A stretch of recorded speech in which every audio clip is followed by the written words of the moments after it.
বিগত 3 বছর ধরে প্রবাসীর এই গ্যারেজে কাজ করি, একটা ঈদও পরিবারের লগে করতে পারি নাই। স্যার কইছে এবার ছুটি দিব, কুরবানি ঈদটা পরিবারের লগে এবার দেশে যেয়ে করবো। В камине в 6 утра фотография твоя.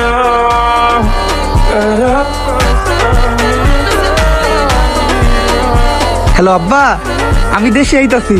এইবার ঈদের দেশে আবি, বিমান ভাড়ায় কত রে টিয়া খরচ হইব? ভাবছিলাম এবার একটু বেশি করে টিয়া পাঠাবি, বড় দেখে একটা গরু কুরবানি দিব। ওইটা মনে হয় আর হইলো না।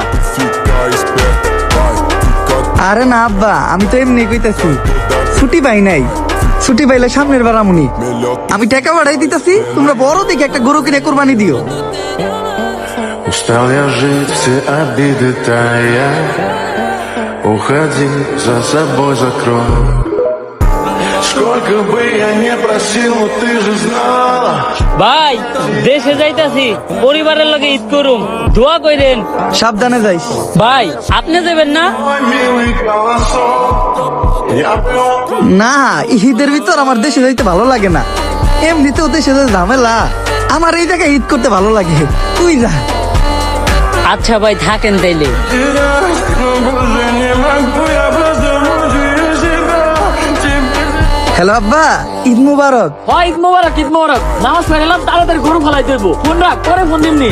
আব্বা Я горят воспоминания о тебе.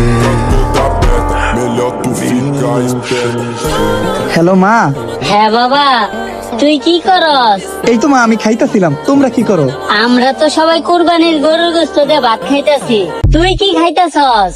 আমিও মা ভাতই খাইতাছিলাম, গরুর মাংস দিয়া।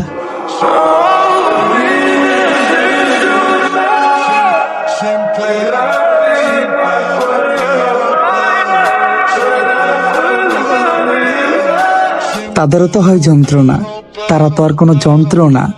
নিজের সব শখ আহ্লাদ খুশি কুরবানি দিয়ে আমাদের এই কুরবানির ঈদ খুশির বানায় যারা, হেজনাব প্রবাসী তারা।